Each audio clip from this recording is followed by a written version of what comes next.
네, 안녕하십니까. 저는 SAP 코리아에서 서스테이너빌리티 솔루션을 담당하고 있는 현진완입니다. 오늘은 이제 지속 가능 경영을 위한 SAP 서스테이너빌리티 매니지먼트 이니셔티브 및 솔루션 소개라는 제목으로 앞으로 한 40여 분 정도 SAP의 지속 가능 경영을 위한 이니셔티브와 솔루션에 대해서 설명드리도록 하겠습니다. 아젠다는 이제 간단하게 두 가지 정도로 두 가지 그룹으로 좀 구성을 해봤습니다. 가장 먼저 이제 SAP가 요 지속 가능 경영과 관련된 영역에서 어떤 이야기를 좀 하고 있는지를 먼저 말씀을 드리고요. 두 번째로는 이제 SAP의 서스테이너빌리티 관련 솔루션 포트폴리오인 서스테이너빌리티 매니지먼트에 대해서 설명드리도록 하겠습니다. SAP는 UN에서 발표한 17가지 지속가능 발전 목표를 기본적으로 대원칙으로 삼고 있습니다. 그래서 17가지 목표 중에 SAP가 해야 하는 것, 그리고 가장 잘하는 것 8가지를 선정해서 저희가 두 가지 전략으로 나누어서 이런 이니셔티브를 이끌어 나가고 있는데요. 8가지 원칙 아래에 보시면 저희가 SAP가 스스로 이런 지속가능 경영의 레퍼런스가 되는 이그젬플러 전략이 있고요. 그리고 오늘 좀 말씀드릴 내용은 이네이블러 전략입니다. 그러니까 저희 SAP와 함께하는 고객분들이 어떻게 SAP의 솔루션과 서비스를 가지고 지속가능 경영을 실제로 구현하실 수 있는지를 오늘 말씀드리려고 하는 거고요. 그 내용이 바로 이네이블러 전략이다라고 이해하시면 좋을 것 같습니다. 그래서 앞서 사실 많은 세션에서 이제 이 기업 고객분들께서 이런 지속 가능 경영, 그 다음에 뭐 EHS 이런 영역들에 대해서 ESG와 같은 영역들에 대해서 리스크로 인식하고 계시다라는 그런 코멘트를 많이 주셨던 것 같아요. 제가 봤을 때도 이런 고객분들을 만났을 때 리스크로 인식하고 계신 그런 고객분들이 많으신 것 같습니다. 그래서 SAP 같은 경우에는 이 부분을 기회로 인식을 좀 하고 있습니다. 그러니까 SAP만의 기회가 아니라 저희 고객분들이 이 지속 가능 경영을 통해서 디지털 전환을 하시고 비즈니스 전환을 하실 수 있는 기회로 저희는 바라보고 있습니다. 그렇다면 바로 이 서스테이너빌리티 매니지먼트라고 하는 SAP의 솔루션 포트폴리오에 대해서 말씀을 드려보도록 하겠습니다. 저희 SAP 서스테이너빌리티 매니지먼트라고 하는 포트폴리오를 말씀드리기 전에요. 저희 SAP 전체 포트폴리오 안에서 이 서스테이너빌리티 매니지먼트가 어떻게 좀 자리 잡고 있는지를 한번 정리를 해서 말씀드려 볼 텐데요. SAP의 솔루션 중에 가장 유명한 게 아마 저희 ERP일 겁니다. 저희 S4HANA 솔루션일 겁니다. 그 S4HANA ERP 솔루션이 지금 인텔리전트 스위치라고 하는 영역에서 ERP뿐만 아니라 다양한 비즈니스 어플리케이션들을 다 포함해서 제공하는 포트폴리오군으로 구성이 되어 있고요. 그다음에 그 아래에 보시면 비즈니스 테크놀로지 플랫폼이라고 해서 저희가 이런 어플리케이션들이나 솔루션들 아래에 있는 기술 기반들을 제공해 드리는 BTP가 있습니다. 그리고 그 위쪽으로 다시 살짝 올라가서 보시면 인더스트리 클라우드가 있는데요. 인더스트리 클라우드는 산업 특화된 어떤 프로세스나 기능들에 대해서 클라우드 형태로 저희가 BTP 기술을 기반으로 클라우드 형태로 제공해 드리는 클라우드 비즈니스 어플리케이션입니다. 그래서 서스테이너빌리티 매니지먼트가 그 가운데에 자리 잡고 있고 그다음에 이 어플리케이션 군 포트폴리오를 이렇게 감싸고 있는 걸 보실 수가 있습니다. 그게 무슨 말이냐고 하면 실제로 서스테이너빌리티 매니지먼트를 이제 접하실 때는 이 그 비즈니스 어플리케이션과 관련된 새로운 솔루션, 프로세스, 기능으로 마주하시게 된다는 뜻입니다. 그러니까 지금 이 세션을 보고 계신 고객분들께서는요, 지금 어떤 완전히 새로운 솔루션으로 이 영역을 맞이하실 수도 있고요. 아니면 우리가 사용하고 있는 ERP, 우리가 사용하고 있는 S4HANA 시스템 안에 업그레이드된 어떤 프로세스로 만나보실 수도 있고, 혹은 클라우드 솔루션을 사용하신다라고 하면 클라우드 솔루션 안에 업데이트된 어떤 기능 같은 걸로도 만나보실 수가 있다는 거죠. 그래서 서스테이너빌리티 매니지먼트가 그런 구성으로 고객분들에게 다가갈 거다라는 것을 조금 말씀드려봤습니다. 그러면 구체적으로 이 서스테이너빌리티 매니지먼트 안에서 다루는 내용들이 뭐냐? 를 한번 말씀을 드려볼게요. SAP는 지금 고객분들이 마주하고 있는 여러 가지 이제 상황들 중에서 크게 4가지를 좀 픽했습니다. 4가지가 지금 저희의 고객분들이 가장 중요하게 지금 고려하시는 내용이다라고 좀 정리를 했고요. 그 4가지가 앞서 사실 말씀드렸던 ESG 공시나 지표 관리에 대한 영역, 그다음에 기후 변화와 관련된 영역, 세 번째가 순환 공급망에 대한 영역, 네 번째가 기업의 사회적 책임에 대한 영역입니다. 그리고 각 영역 아래에 보시면 이렇게 파란색 동그라미로 여러 가지 이제 비즈니스 챌린지들이 이렇게 연결이 되어 있는데요. 그러니까 각 영역 안에서 실제로 저희 고객분들이 맞이하시는 여러 비즈니스 챌린지들을 저희도 리스트업을 하고 있고요. 그 리스트업된 비즈니스 챌린지들을 SAP의 솔루션이나 캐퍼빌리티로 어떻게 좀 해결할 수 있느냐를 매핑을 하고 있는 그런 상황입니다. 그래서 조금 더 이제 그 상세한 화면으로 들어가서 한번 보면요. 지금 보시는 이 화면이 이 네 가지 카테고리 안에서 이런 비즈니스 챌린지들을 리스트업한 화면입니다. 리스트업한 화면이고 이런 네 가지 챌린지들을 저희가 크게 세 가지 이제 제로 전략으로 대응을 하고 있습니다. 이 세 가지 제로 전략이 바로 제로 에미션, 제로 웨이스트, 제로 인 이퀄리티, 이 세 가지 제로를 저희가 타겟으로 하고 있고요. 제로 에미션은 이제 기후 변화와 관련된 영역에서 우리가 배출을 제로로 만들겠다. 그다음에 제로 웨이스트는 순환 공급망과 관련된 영역에서 이 기업의 밸류 체인상에서 발생하는 다양한 폐기물이나 스크랩들을 제로로 만들겠다. 그리고 기업의 사회적 책임과 관련된 영역에서 그 불평등을 제로로 만들겠다라는 그런 이제 목표를 갖고 여러 비즈니스 챌린지들을 정리를 하고 그 비즈니스 챌린지들을 태클할 수 있는 솔루션들을 이제 그 제공을 할 예정입니다. 그다음에 가장 상단에 보시면 이렇게 3제로로 가기 위한 기업의 어떤 그 전략적인 의사결정이라든가 어떤 성과에 대한 관리, 공시 이런 부분들을 관리하는 서스테이너빌리티, 퍼포먼스 매니지먼트 영역이 있는 것을 보실 수가 있습니다. 요것들을 이제 저희 이제 그 SAP의 다양한 솔루션들로 저희가 매핑을 하고 있고요. 아주 많은 솔루션들이 사실은 리스트업이 되어 있습니다. 이 ESG라고 하는 영역이 워낙 넓기 때문에 단 하나의 단일 솔루션으로 이것들을 해결할 수는 없는 것이고요. 여러 가지 솔루션들이 이제 리스트업이 되어 있습니다만 오늘은 여기에 하이라이트된 솔루션들을 중심으로 해서 각 영역에 대한 소개를 드리고 각 영역 안에 있는 솔루션들에 대한 소개를 간략하게 드려보도록 하겠습니다. 가장 먼저 지속 가능성 지표 공시 및 경영 의사 결정 영역입니다. 이미 알고 계신 것처럼 사실 국내 같은 경우에도 2025년, 2030년 이런 타임라인이 이제 기업들에게 주어졌고요. 앞선 세션에서 이제 들으신 것처럼 뭐 유럽이라던가 미국이라던가 이런 이제 저희 한국 기업들이 주로 이제 비즈니스를 하는 수요 시장으로 많이 바라보고 있는 그런 시장에서 이런 공시에 대한 타임라인들이 얘기가 되고 법제화가 되고 있습니다. 그래서 국내 같은 경우는 이제 25년, 30년이라는 타임라인이 정해졌고 올해 초에 이런 것들을 할 겁니다라고 하고 이제 한국거래소에서 연초에 권고 공개 지표라는 걸 공개를 했습니다. 그러니까 저희가 재무 공시를 할 때 IFRS를 기준으로 해서 공시를 하듯이 이제 그 지속 가능 보고서에 대한 공시를 하시게 될 건데 그 지표들이 아직 정해지지 않았으나 이것들을 참고하십시오라고 내어놓은 지표라고 보시면 좋을 것 같습니다. 근데 국내뿐만 아니라 사실 이제 글로벌 시장에서도요 비슷한 지금 상황을 이제 맞이를 하고 있고 이 그 국내 한국 기업뿐만 아니라 글로벌 기업들도 이런 것들을 대응하기 위해서 결국에는 저희가 이제 앞서서 그 세션에서 말씀드렸던 여러 가지 이런 공시 표준들에 대한 고민을 하고 계신 것 같습니다. 왜냐하면 이런 공고 공개 지표나 앞으로 이제 공시의 표준이 될 것들이 결국에는 저희가 뭐 사스비라던가 GRI라던가 하는 여러 지표 표준들을 따라서 이제 제정될 확률이 굉장히 높기 때문입니다. 그래서 25년, 30년 딱 그 시점에 바로 이제 공시를 준비하시는 것이 아니라 그 전에 지금 이런 공개된 지표들을 가지고 글로벌 표준들을 가지고 어떤 자율 공시에 대한 테스트를 하시거나 우리가 이런 것들을 하기 위해서 어떻게 준비를 해야 될까를 고민하고 계신 것 같습니다. 그러면 이런 지표나 프레임워크의 방향성이 좀 그렇게 가고 있다고 봤을 때 SAP는 사실 거기서 약간 한 발짝 더 나아가서 조금 이 ESG 공시의 진화 방향을 바라보고 있습니다. 사실 앞선 그 바스프 세션에서 밸류 밸런싱 얼라이언스에 대한 이야기를 이미 주셨는데요. 사실 동일한 내용입니다. 저희가 크게 보면 이제 ESG와 공시와 관련된 진화의 방향성을 한 세 가지 정도 단계로 보고 있습니다. 첫 번째 가장 왼쪽이 이제 전통적으로 저희가 일반적으로 재무 공시에 이어서 우리가 규제에 대응하기 위해서 비재무적 지표들을 외부에다가 발표하는 수준의 어떤 공시였다고 하면 지금 국내 기업도 그렇고 많은 글로벌 기업들이 거기서는 조금 더 나아가서 우리가 사회에 미치는 영향과 사회가 우리에게 미치는 두 가지 영향을 다 이제 고려해서 사회적 책임의 관점에서 공시를 해야겠다.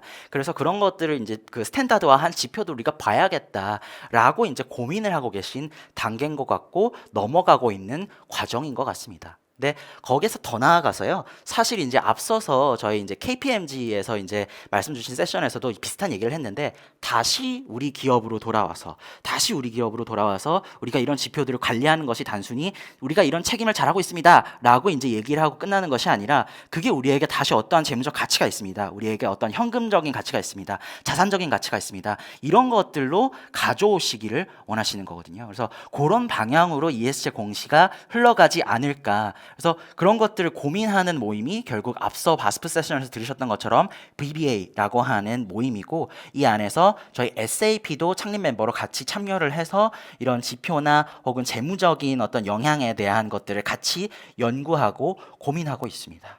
그래서 앞서 이제 말씀 주셨던 것처럼 뭐 GRI나 사스비 같은 기존의 지표에 대한 연구들도 이루어지고요. IFRS와의 논의라든가 혹은 뭐 OECD나 여러 경제 주체들과의 논의, 그다음에 뭐 옥스퍼드나 하버드 같은 여러 학계들과의 논의를 한꺼번에 이제 진행을 하고 있는 것이 밸류 밸런싱 얼라이언스고, 여기에서 논의되는 내용들을 저희는 솔루션으로 조금씩 담아낼 예정입니다.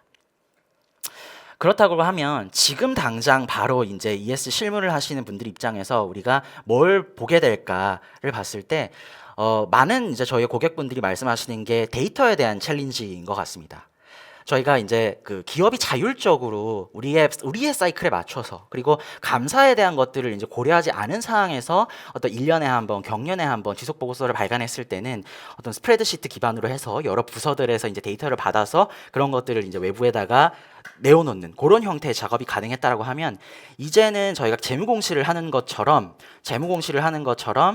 그 사이클에 따라서 이런 결산과 공시를 해야 되고, 그다음에 데이터가 그 사이클을 따라서 계속 여러 부서와 여러 시스템에서 수집이 되어야 하는 그런 이제 데이터에 대한 챌린지가 있는 것입니다. 그래서 가장 먼저는 SAP 시스템을 포함을 해서요, SAP 시스템이나 어떤 가지고 계신 레가시 시스템이나 혹은 파일로 보관하고 계시는 데이터들, 데이터베이스로 보관하고 계시는 데이터들, 이런 데이터들을 다 수집하는 것, 그리고 그것들을 통합하고 구조화하는 그런 챌린지가 있어야 될 것 같고요. 그다음에 앞서서 이제 KPMG 세션에서도 말씀 주셨는데, 그렇게 데이터를 이제 잘 모아놓는 걸로 그치지 않고 어떤 토픽에 따라서 혹은 어떤 지표나 프레임워크에 따라서 다양하게 공시를 해야 되는 니즈가 있을 경우에 그런 니즈를 이제 반영하기 위해서 우리가 만들어 놓은 하나의 통합된 데이터를 갖고 우리가 하나하나 그런 레포트들을 만들고 결산을 하는 프로세스를 진행하는 그런 이제 접근이 필요하지 않을까. 데이터에 대한 챌린지를 넘으면 또 데이터 모델에 대한 챌린지가 있다. 그런 부분들을 조금 이제 말씀을 드리려고 하는 거고요.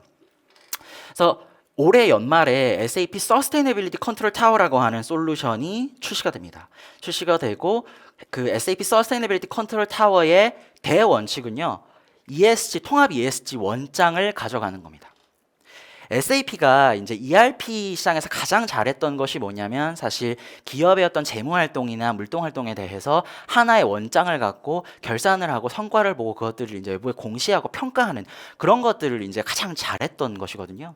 그래서 그런 똑같은 아이디어를 이 ESG 영역에도 가지고 와서 통합 ESG 원장을 만들어 놓고, 그 통합 ESG 원장 아래에 데이터 소스가 되는 여러 가지 SAP의 시스템들, 그리고 가지고 계신 non-SAP 시스템들을 통합하고 연결할 수 있는 기술과 기능과 구조를 제공해 드리겠다라고 하는 게 바로 SAP Sustainability Control Tower의 기본 컨셉입니다. 그래서 좀 더 이제 상세하게 그 예시를 한번 들어보면요. 예를 들어서 저희가 이제 WF 매트릭이라고 하는 이 월드 이코노미 포럼에서 만든 그런 지표가 있습니다. 그 WF 코어 매트릭 같은 경우에는 4개의 필러로 구분이 되어 있고, 4개의 필러 아래에 이제 그 ธี임이 이제 정해져 있고요. ธี임 안에 이제 여러 가지 이제 공시해야 되는 매트릭들이 들어가 있습니다. 그래서 그 매트릭들 같은 경우 예를 들어볼게요. 예를 들어서 우리가 기업의 다양성에 대한 것을 보여주기 위해서 우리가 직급별로 임직원의 남녀 성비를 우리가 외부에다 공시해야 된다라고 했을 때, 이 직급별 임직원의 남녀 성비라고 하는 키피규어, 이 숫자는 결국 다양한 매트릭과 디멘전의 조합으로 만들어지게 될 겁니다. 이런 비율을 이제 산정하기 위해서 임직원의 수를 나타내는 헤드카운트라는 매트릭이 우리가 이제 원장 안에 들어가 있어야 될 것 같고요. 그 다음에 이 임직원의 특성값을 나타내는 젠더라거나 혹은 그 직급 레벨 같은 이런 특성값들이 같이 들어가 있어야겠죠. 그리고 이 그 데이터 모델의 인풋 데이터, 이제 로우 데이터가 되는 다양한 데이터들, 임직원 마스터 데이터가 SAP의 인사관리 솔루션인 SuccessFactors 같은 솔루션에서 결국은 추출돼서 이 임직원에 대한 마스터 데이터가 변동될 때마다, 예를 들어서 누군가를 하이어한다거나 혹은 누군가가 이제 퇴직을 하신다거나 하는 그런 일이 있을 경우에 이런 그 중앙에 있는 ESG 이제 그 원장에다가 그런 내용들이 실시간으로 반영되는 그런 형태의 이제 구조를 가져가실 수가 있는 거죠. 그러면 SAP Sustainability Control Tower의 역할은 결국 위쪽에 있는 두 가지, 그러니까 통합 원장과 그 다음에 이런 공시를 하기 위한 이런 그 모델, 프레임워크를 제공을 해드리고요. 그리고 SAP 시스템 안에서 이런 것들을 계산하기 위해서 무슨 데이터를 어디서 어떻게 가져올 것인가 하는 것들을 다 콘텐츠로 담아서 제공을 할 예정입니다. 그래서 그런 것들이 사실 가능해진다라고 하면 토픽이 다양해지고 이런 공시에 대한 어떤 정보를 만드는 비용이 증가를 하는 상황에서 굉장히 이제 유용한 툴로 사용을 하실 수가 있게 되는 거죠. 그래서 SAP Sustainability Control Tower라고 하는 솔루션이 공시의 목적을 갖고 가장 상단에 있다고 하면 저희가 이제 Sustainability를 했죠. ESG 공시 원장이라고 그 통합 원장이라고 하는 Sustainable 레저를 가지고 있다고 하면 그 아래에 저희가 ESG 영역에 다양한 솔루션들을 이미 보유를 하고 있습니다. 저희가 환경 관련된 솔루션, 그다음에 그 소셜과 거버넌스 관련된 여러 다양한 솔루션들이 있고 당연히 이 솔루션들이 저희 ERP 비즈니스 프로세스와도 연계가 되어 있기 때문에 비즈니스 프로세스 상에서 발생하는 다양한 데이터들을 이 레저에다가 가져와서 필요에 맞게 우리가 이제 그 비즈니스를 하는 시장이나 지역이나 국가의 필요에 맞게 공시를 하실 수가 있는 거죠. 이게 SAP Sustainability Control Tower라고 하는 솔루션이고 올해 연말 혹은 늦어도 내년 연초에는 출시가 될 예정입니다. 두 번째 영역을 말씀드리면요. 두 번째 영역은 배출 규제 및 환경 발자국 관리와 관련된 영역입니다.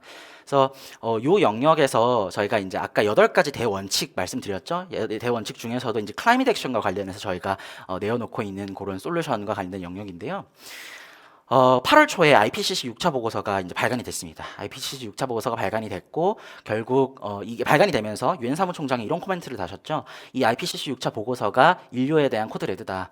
우리는 이미 이제 브레이크가 고장난 자동차 타고 있는 것과 똑같다. 그런 이제 말씀을 하셨고, 그래서 결국 이 IPCC 6차 보고서의 내용의 결론은 뭐냐면 1.5도씨 이상 상승을 하지 않으려면 우리가 2050년까지 넷제로를 달성을 해야 된다는 겁니다.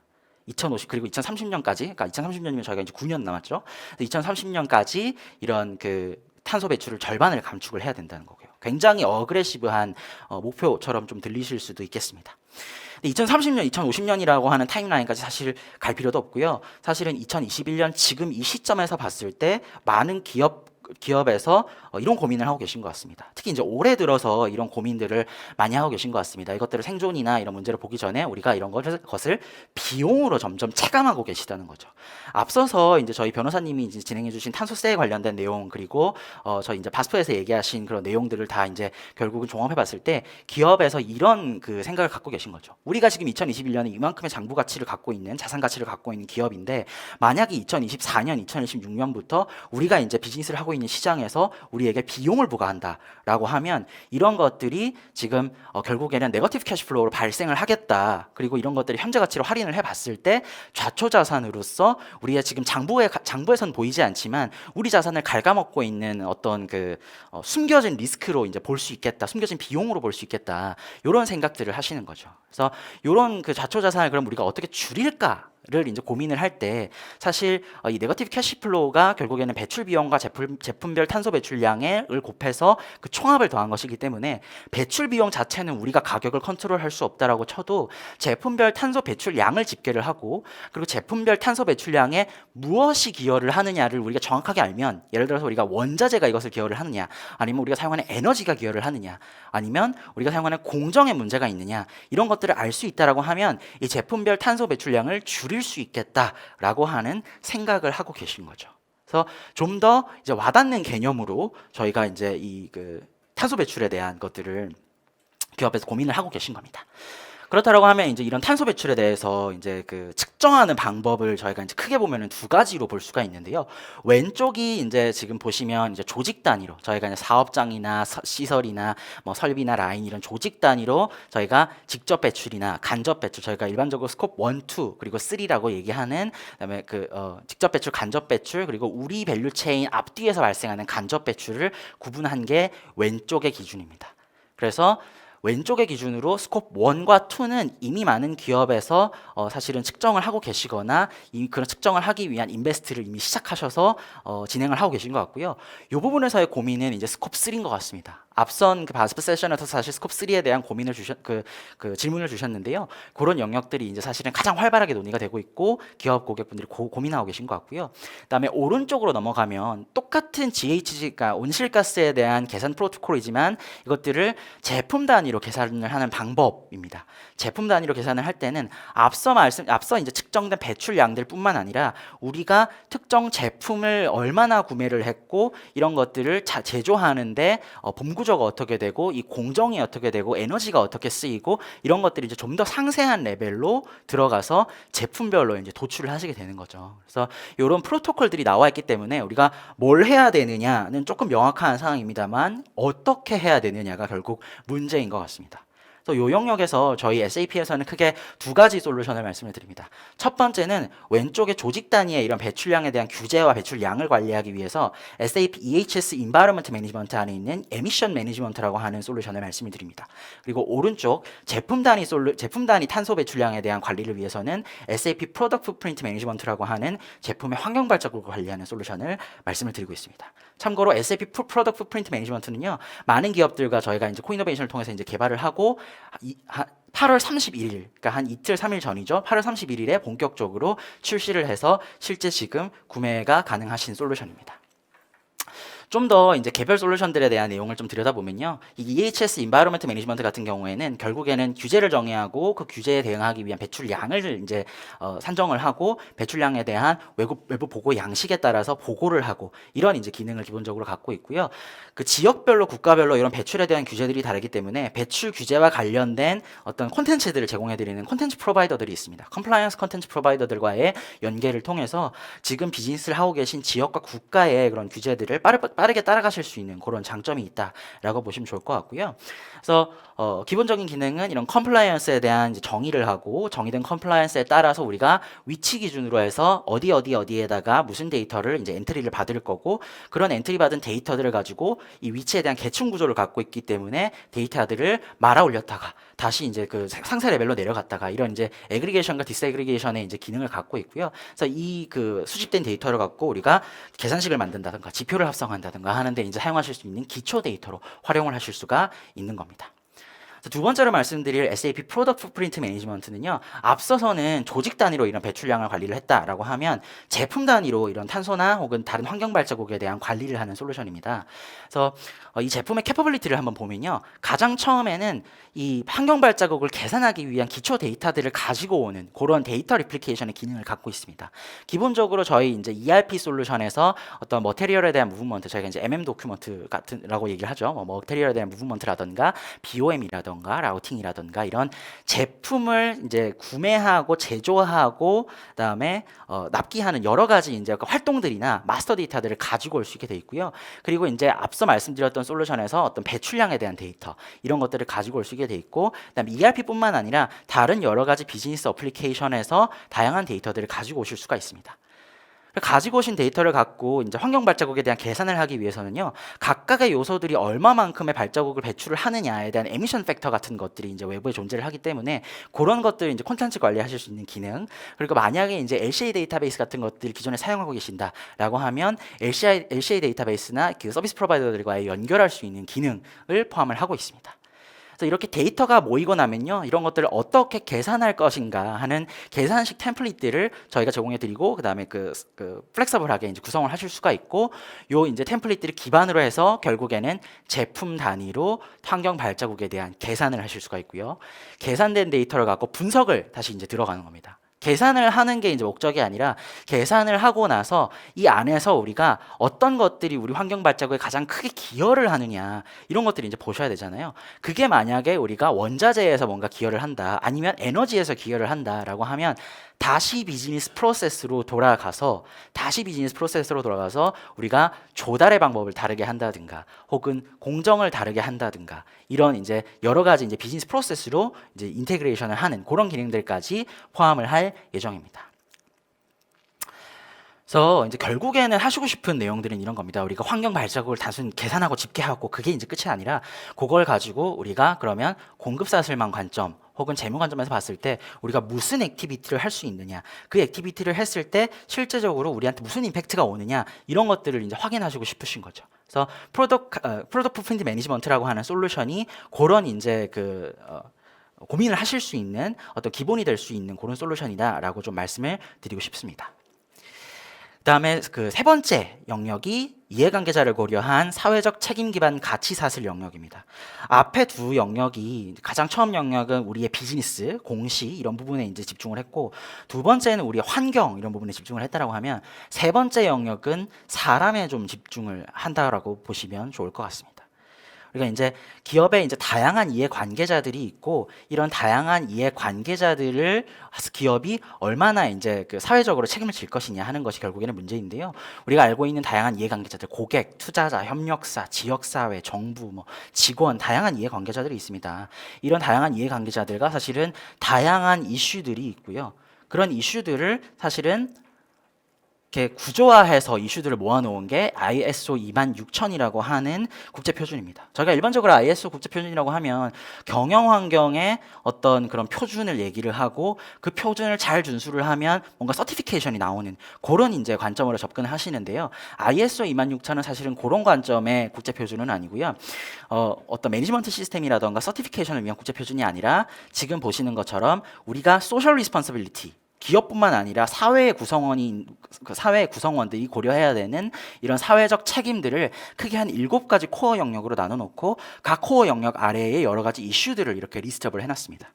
그래서 7가지 영역이 바로 거버넌스, 인권, 노동, 환경, 공정, 그리고 소비, 그다음에 지역사회와 개발 요 7가지 영역인데요.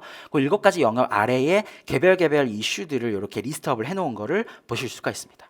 SAP가 이 모든 이슈들을 사실 다 해결할 수 있으면 굉장히 좋겠지만요. 사실은 현재는 그렇지 못한 상황이고 그리고 이제 문제를 이제 IT 솔루션으로 해결할 수 있는 것 아닌 것들이 또 좀 나눠져 있기 때문에 오늘은 저희 SAP가 이 중에서도 좀 어드레스 하고 있는 이슈들을 중심으로 솔루션들을 좀 말씀드려 보도록 하겠습니다.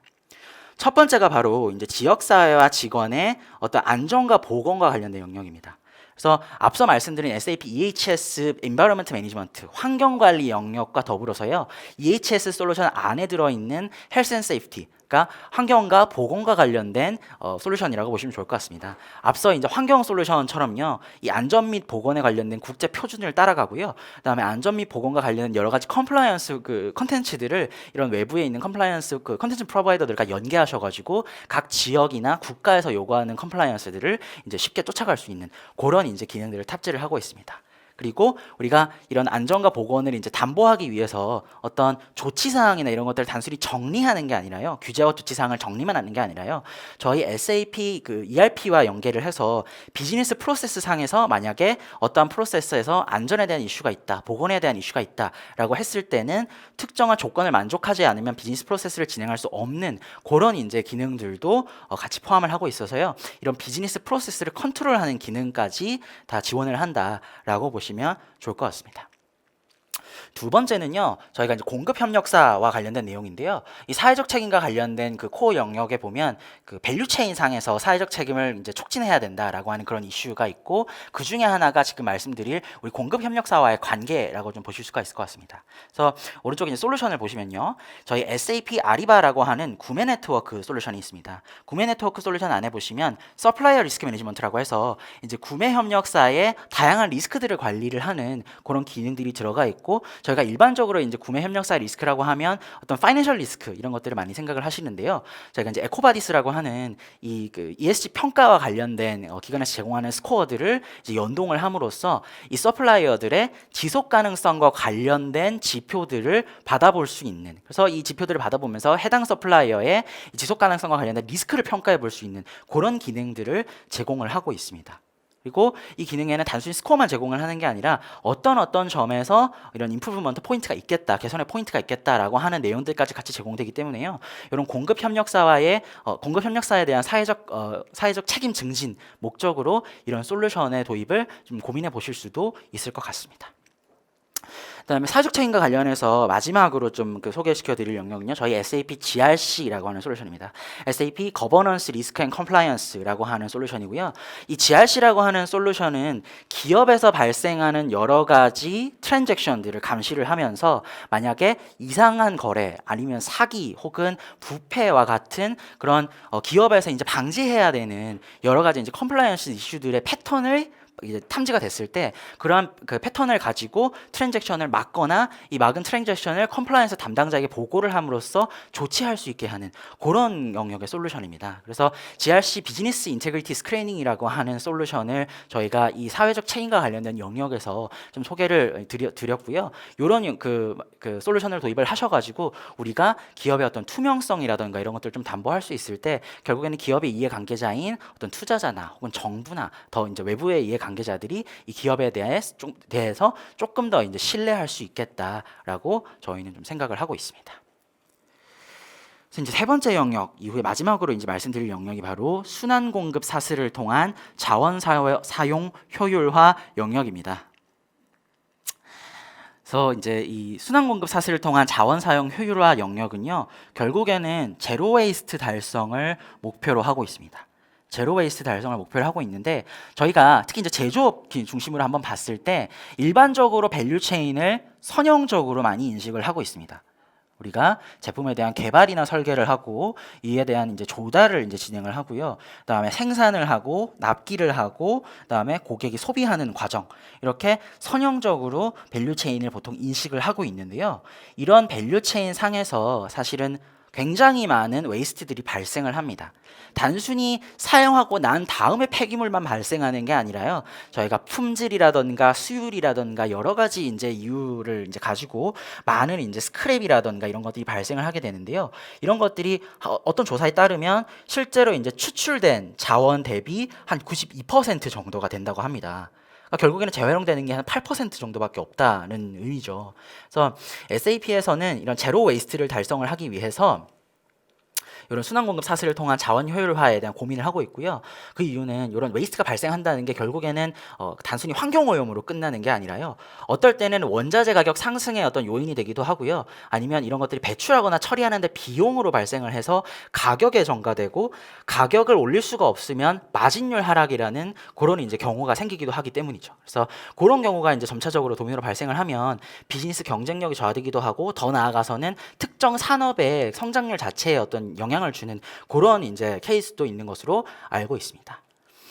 결국에 이런 제로 웨이스트를 달성을 하기 위해서는요, 우리가 다 쓴 거를 재사용한다라고 하는 개념만 있는 게 아니라 각각의 밸류 체인 상에서 우리가 발생하는 스크랩이나 폐기물들을 어떻게 활용을 할 수 있을 것인가, 다시 사용하고 재활용하는 그런 이제 그 활용에 대한 유즈 케이스들을 발굴하고 적용해 나가야 된다라고 생각을 하고 있고요. 그럼 이런 것들을 하기 위해서는 저희는 이제 크게 보면은 두 가지의 큰 아이디어를 이제 말씀을 드립니다. 첫 번째는 산업별로 이런 순환 공급 사슬의 프로세스와 유즈 케이스가 정의되어야 한다는 겁니다. 물론 이런 그 순환 공급 사슬망과 관련된 크게 한 4가지 메가 프로세스가 있을 수가 있습니다. 저희가 지속 가능한 조달 및 구매, 공정 설계, 사용, 복구 재활용 이렇게 큰 메가 프로세스가 있을 수 있지만 실제 산업 현장에 들어가서 보면 이런 것들을 각각 구현하시기 위해서는 기술적 한계가 있을 수도 있고요. 혹은 프로세스의 특수성이 있을 수도 있습니다. 그렇기 때문에 이러한 그 순환 공급 사슬 프로세스를 단순히 이제 하나를 만들어서 다 적용할 수 있는 게 아니라 각각의 산업별로 인더스트리 스페시픽한 유즈 케이스를 발굴하고 발굴된 유즈 케이스들을 실제로 솔루션화하거나 저희가 가지고 있는 기존의 솔루션들과 매핑하는 과정이 필요하다라고 저희는 좀 생각을 하고 있고요. 그다음에 두 번째로는 이런 것들을 효율적으로 효과적으로 수행하기 위해서는 제품이 전체 수명 주기를 따라서 데이터들을 공유하고 활용할 수 있는 데이터 허브, 데이터 네트워크가 필요하다라고 저희는 생각을 하고 있습니다. 그러면 이 두 가지 중에서 첫 번째 산업별 순환 공급 사슬 프로세스에 대해서 먼저 좀 말씀을 드려보면요. 지금 보시는 이 모델이 저희가 이제 그 내부적으로 사용을 하는 이런 유즈 케이스들을 발굴하기 위해서 사용을 하는 버터플라이 모델입니다. 이 나뭇잎의 상단에서 아래쪽을 쭉 따라가다 보시면요, 기존에 이제 알고 계신 선형의 밸류체인 프로세스를 발견하실 수가 있습니다. 그런데 이 선형의 밸류체인 프로세스에서 우리가 어떤 지점에서 리유즈하고 리사이클할 수 있는 이런 그 유즈 케이스들을 발굴해낼 수 있을까 하는 이 아이디어에 대한 템플릿을 저희가 갖고 있고, 이런 템플릿을 가지고 여러 이 고객들하고 어떤 워크샵이나 이런 것들을 하면서 아이디어를 구체화하고 솔루션화해 나가고 있는 과정입니다. 이제 그 케이스를 하나 말씀을 드리면요. 저희가 이제 가장 이런 것들이 활발하게 논의되고 있는 곳이 소비재 산업종입니다. 소비재 산업 같은 경우에는 저희가 뭐 익숙하게 알고 있는 뭐 플라스틱에 대한 사용이라던가 그런 이슈들이 있기 때문에 그런 이제 케이스들을 고민하고 그 케이스들을 적용할 수 있는 기존의 솔루션을 탐구하시거나 아니면 새로운 솔루션들을 개발하시는 방향으로 나아가고 있습니다. 그 중에 몇 가지 솔루션들을 좀 소개를 시켜드려보면요. 저희 SAP 프로덕트 컴플라이언스라고 하는 솔루션을 먼저 좀 소개시켜드리고자 합니다. SAP 프로덕트 컴플라이언스는요, 앞서서 이제 환경이나 안전이나 보건처럼 여러 가지 규제들, 그러니까 물질에 대한 규제들이 국가나 지역마다 존재를 하게 됩니다. 그런 규제들을 이제 다 고려를 해서 저희가 이제 제품을 설계를 하고 공정에 반영을 해야 하는데 그런 것들이 글로벌 비즈니스를 하고 수많은 원자재와 수많은 제품들을 이제 만들다 보면 한 번에 스케일러블하게 관리하기가 쉽지가 않다는 거죠. 그래서 그런 다양한 규제들에 대해서 팔로우업을 하고 그 규제들을 우리가 지금 설계한 제품과 공정에 반영이 되어 있는지 반영을 할 수 있는지를 검토하고 적용시키는 것이 바로 이 SAP Product Compliance라고 하는 솔루션입니다. 그래서 목표 시장의 규제에 맞는 지속 가능한 제품과 공정 설계를 도와드리는 게 이 솔루션이고요. 그 다음으로 이제 말씀드릴 게 SAP Responsible Design and Production이라고 하는 현재 논의되고 있고 코이노베이션이 진행되고 있는 영역의 솔루션입니다. 이 솔루션은 사실은 가까운 시일 내에 발표될 것 같지는 않고요. 어떤 내용의 솔루션이냐고 하면 소비재 산업 그리고 뭐 이제 자동차 산업들을 위주로 해서 이런 확장된 생산자 책임제도, 재활용제도 같은 것들이 적용되고 확장되고 있습니다. 이 확장된 생산자 책임 재활용 제도는 기존에 이제 그 기업들이 우리가 조달하고 생산하고 납기하는 데까지 이제 졌던 책임들을 확장을 해서요. 우리가 실제로 사용되고 폐기되고 재활용하는 데까지 전체의 이 사이클들을 이제 기업이 책임을 져야 한다라는 이제 아이디어를 갖고 어떤 규제들이 나오고 있는 거고요.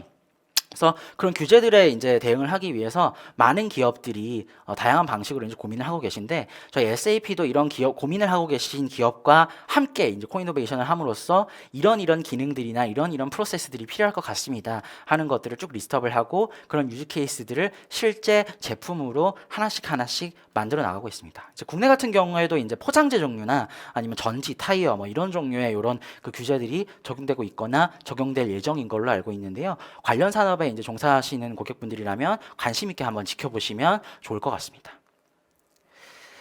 그래서 앞서 이제 소비재 산업에 대해서 말씀을 드렸고요. 또 하나 이제 그 순환 공급망과 관련해서 이제 핫하게 좀 고민하시는 산업이 바로 이 자동차 산업입니다.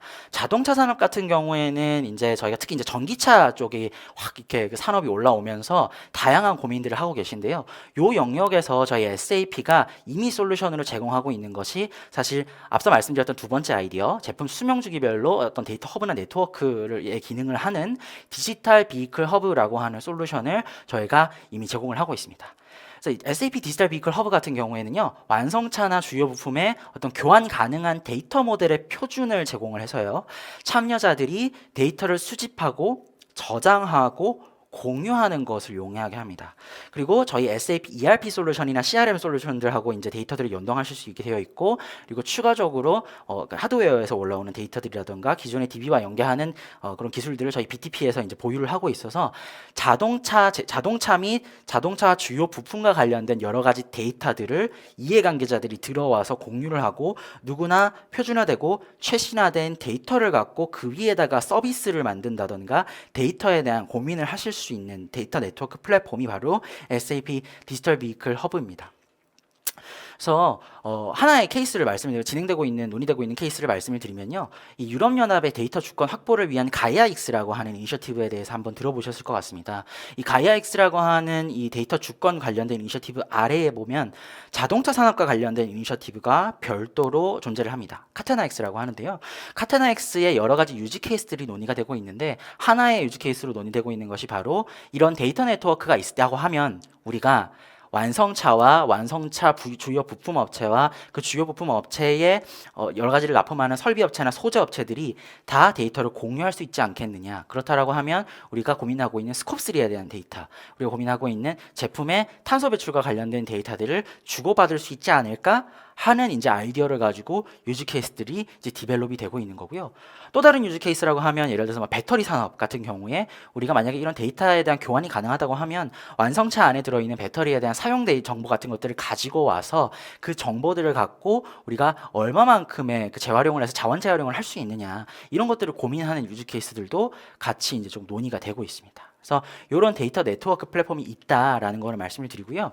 그러면 제품에 대한 데이터 네트워크가 아니라 그럼 우리가 사용하고 있는 투입되는 원료나 그 다음에 폐기물에 대한 데이터는 어디서 우리가 얻을 수 있을까요? 라고 했을 때 SAP에서 이제 관련된 솔루션들을 저희도 같이 고민하고 내어놓고 있는데요. 저희가 이제 그린 토큰 바이 SAP라고 하는 솔루션이 있습니다. 그린 토큰 바이 SAP에서는요, 분산 원장 위에다가 이런 원료나 원자재에 대한 다양한 지속 가능성과 관련된 데이터들을 공유하는 그런 이제 서비스를 하고 있고요. 그런 이제 공유를 통해서 우리가 제품뿐만 아니라 원자재 측면에서도 이런 데이터들을 이제 추적해서 관리를 할 수가 있다라는 거고, 그다음에 토폴로틱스라고 하는 이제 그 폐기물 관련된 데이터를 가지고 서비스를 하는 업체와 이제 협력을 해서 폐기물과 관련된 데이터들도 SAP 고객분들이 가지고 오셔가지고 분석을 하고 인사이트를 얻으실 수 있는 그런 방안들을 저희가 같이 고민을 하고 있습니다.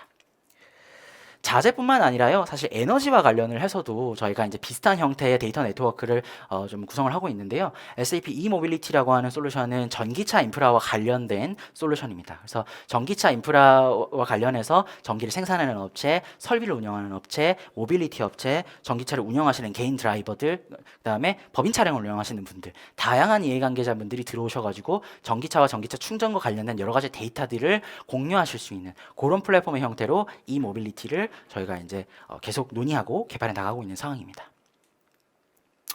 그래서 오늘 앞서 이제 한 40분 정도 동안 제가 SAP가 어떤 생각을 하고 있고 이야기들을 하고 있는지, 그리고 이 서스테이너빌리티 매니지먼트라고 하는 솔루션 포트폴리오 안에 4가지 영역에 어떤 솔루션들이 있는지를 말씀을 드렸습니다. 그래서 SAP가 이런 솔루션들이 많은 건 알겠는데 우리가 그러면 어떤 것을 어디서부터 시작해야 될까, 이런 고민이 조금 드실 것 같습니다. 저는 일단 저희와 함께 좀 대화를 먼저 시작해보자라고 먼저 말씀을 좀 드리고 싶고요. 그리고 계속 그런 고민을 가지고 그 다음 세션, 저희가 이제 준비한 SAP의 서비스 포트폴리오와 관련된 세션을 한번 들어보시면 좋을 것 같습니다. 제가 오늘 준비한 내용은 여기까지고요. 장시간 시청해 주셔서 감사합니다.